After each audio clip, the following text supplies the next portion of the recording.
So today, this video is going to be an update on the 2010 Toyota Corolla with the 1.8 liter engine, 5-speed manual transmission Corolla, the C59 transmission. So this update is about the modifications for the rear drum brakes to disc brakes conversion. Earlier in my previous videos in part 1 and 2, I put zip ties to secure the bracket for the flex hose. So I'm going to show you on what I did on the one side, and then I'll show you the other side. So as I was doing the modifications, it started to rain after an hour or two of work, and I was outside for maybe a couple hours. I was just taking my time. So I started on the right rear. I was gonna say that it's still raining at the moment, but I wanted to make the video quickly. It's just going to be a brief video. I'm just going to show you on what I did. And so what I did is I actually had to line everything up and to make some marks to see on where I'm going to drill the holes. So I drilled a hole on the bracket piece, the black piece of the axle beam, the solid axle. So I drilled a hole there, and I drilled a hole on the flex hose bracket itself. Earlier I had separate bracket pieces, but that was not going to work out. This guy here, I tried to bend it and to modify it, but there was no way that it was going to work. I thought that maybe I would be able to mount it through here or something, but I tried to put, like I put a bolt and a nut to hold this bracket and a zip tie here, but it was not going to work. And so it was pretty much pointless. I probably wasted like $20 for a pair of this. So I tried to see if it would work, but it wouldn't. There was already a pre-fabricated hole here that was already there from the factory. The mounting bracket, originally it looked like this. So I tried to bend it and stuff. I think they're like $20 a pair from Amazon, but I ended up not using it. So anyhow, I drilled a hole on the bracket piece, on the axle beam itself, and the hole on the bracket for the flex hose, being careful to not damage anything. So I used a 10 millimeter bolt. It's an M16 by 1 by 16 length bolt. And then I just use a M6 nut at the end. On this side, it was not perfect. It was a bit off, but it's okay. I use a carbide bit to drill the hole that's on the axle beam and a little bit on the bracket itself, and then I use a drill bit after. I'll show you on what drill bits I used afterwards.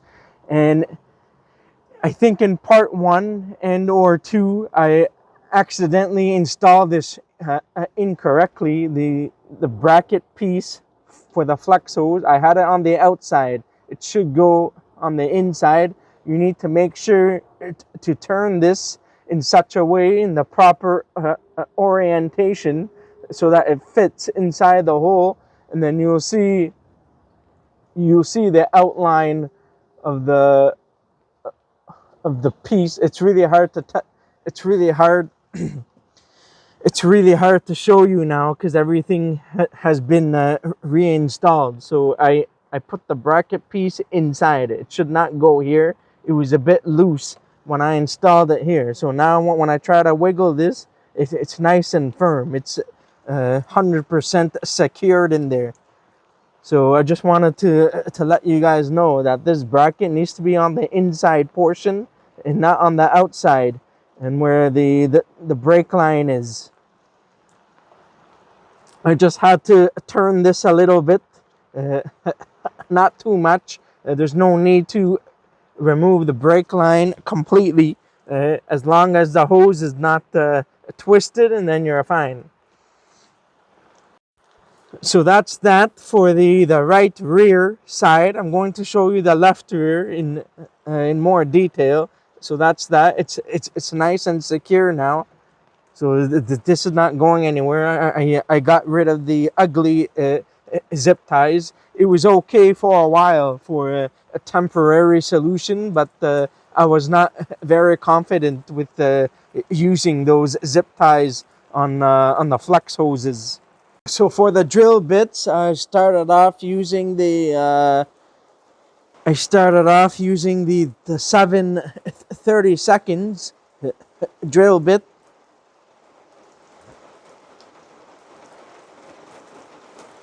The 7/32 drill bit. I'm just using a cheap uh, titanium drill bits. These drill bits are not all that great. You are better off using the cobalt style material drill bits. These ones are just for like basic stuff. It's not so good for heavy duty steel. It's going to make it harder to drill through, but sometimes they may work, but you have to be really patient with them. So I use the 7/32, and I worked my way up to 15/64 drill bit, up to 1/4, and then I think I did this one is 5/16. So this one is 5/16. I think you will be okay with the one size drill bit, the 7/32, and maybe the 15/64, and you should be okay with that. Because the other side, I had some trouble trying to get it to line up.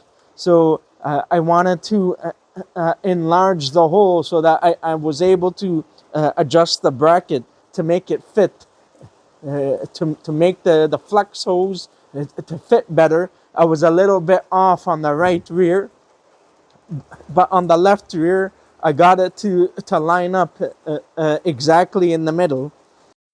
So I use the Milwaukee, the right angle uh, drill, so it makes it easy to get into tight spaces. Now for the axle beam, I use a carbide bit with the die grinder. I use the carbide bit, and it makes the hole fairly easy. But you have to make a pilot hole. I was lazy. I just used the end of this tip to get it on the metal, and I drilled it through with this, and then it was fine. So now on the other side here, it's not 100% done. I just need to bolt it in.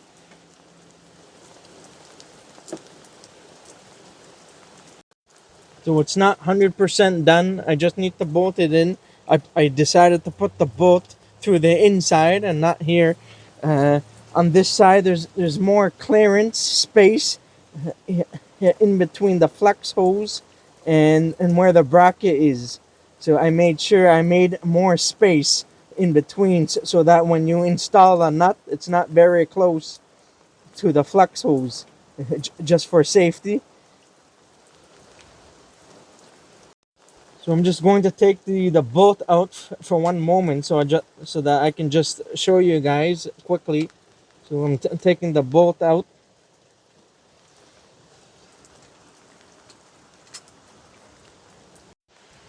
So the bolt is out. I just wanted to show you the hole I drilled. So I mostly use the carbide bit, and then I use the drill bit afterwards, because I was having a hard time with the carbide bit on the bracket itself.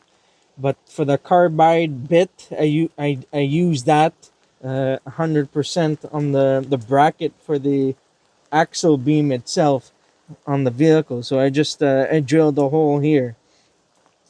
I just needed to drill the hole the size of the diameter of this bolt so that I'm able to get it through, and that's it.